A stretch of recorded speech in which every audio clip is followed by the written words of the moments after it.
حضور اکرم نور مجسم شاہ بنی آدم صلی اللہ تعالی علیہ وسلم نے حضرت سیدنا غریب نواز رحمۃ اللہ تعالی علیہ کو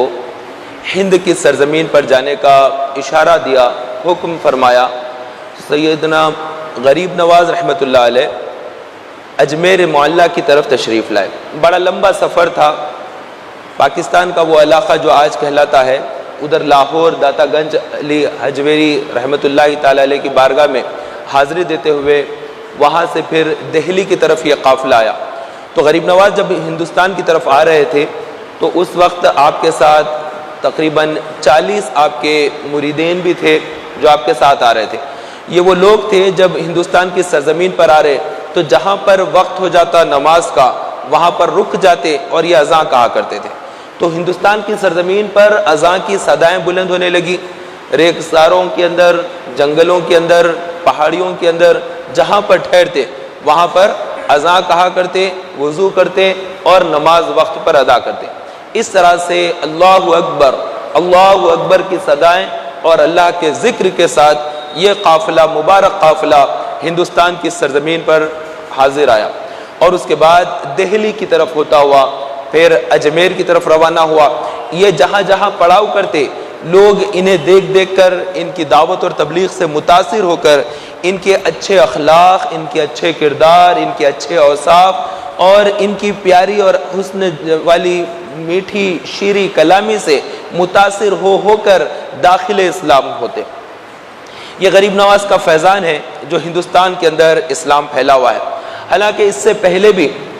ہندوستان کے اندر اسلام کا داخلہ ہوا ہے، مسلمان آئے ہیں عرب سے، تو وہ مسلمان جو ہندوستان کے اندر آئے، محمد بن قاسم رحمۃ اللہ تعالی علیہ ان کا لشکر بھی پہلے آیا سندھ کے اندر، لیکن وہ وہاں پر کامیاب نہیں ہو سکا۔ پھر حجاج بن یوسف کے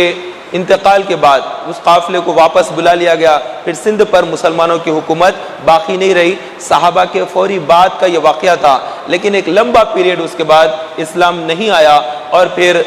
غریب نواز کے ذریعے اللہ تبارک و تعالیٰ نے اسلام کو ہندوستان میں پھیلایا۔ غریب نواز نے داتا گنج علی حجویری رحمۃ اللہ علیہ کی بارگاہ میں بھی حاضری تھی، پھر یہاں پر آئے، اور آنے کے بعد قطب الدین بختیار کاکی رحمۃ اللہ علیہ کو اپنا خلیفہ بنایا، اپنا نائب بنایا، اور دہلی کے اندر انہیں تعلیم اور تربیت دینے اور انہیں شریعت سکھانے، نماز سکھانے، لوگ جو اسلام قبول کر چکے ہیں انہیں اسلامی تعلیمات سے آراستہ کرنے کے لیے وہاں پر مقرر کیا۔ ایک نگران کی حیثیت سے، ایک ذمہ دار کی حیثیت سے خواجہ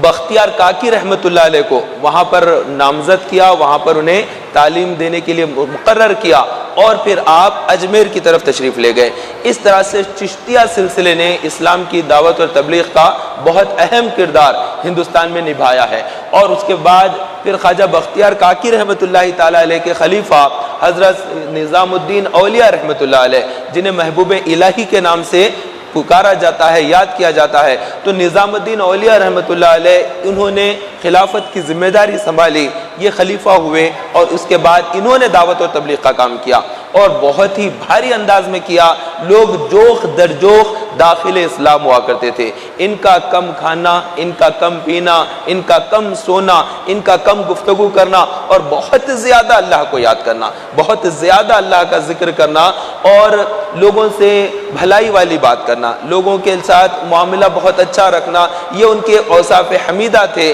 اور پھر اللہ تبارک و تعالیٰ نے ان برگزیدہ بندوں کو اپنا محبوب بنایا، اپنا پسندیدہ بندہ بنایا۔ ان کے اخلاص کی وجہ سے ان کی زبانوں میں اللہ تبارک و تعالیٰ نے تاثیر عطا فرمائی۔ وہ تاثیر عطا کی جب جس سے گفتگو کرتے وہ اسلام کی طرف لپک کر آ جاتے، جب کسی کو نماز کے لیے کہہ دیتے تو وہ نمازی بن جاتا، جب اسلام کی طرف کسی کو بلاتے تو وہ داخل اسلام ہوتا۔ بڑے بڑے مشرک، بڑے سخت کافر جو صدیوں سے کفر کی اندھیریوں میں پڑے ہوئے تھے، جو ذلت، گمراہی اور ضلالت کی وادیوں میں بھٹک رہے تھے، ان لوگوں کو ان نفوس قدسیہ نے، غریب نواز نے، خواجہ بختیار کاکی نے، نظام الدین اولیاء نے، ان لوگوں نے دعوت کا کام کرتے ہوئے، محنت کرتے ہوئے اسلام کی طرف رغبت دلائی، اور وہ لوگ آہستہ آہستہ داخل اسلام ہونے لگے۔ کم پیریڈ کے اندر بہت ہی مختصر سے پیریڈ میں بڑی تعداد میں لوگ داخل اسلام ہوئے۔ ان لوگوں کا فیوز و برکات ہے کہ جو آج ہندوستان کے اندر اسلام نظر آتا ہے، یہ جو مسجد آباد نظر آ رہی ہے،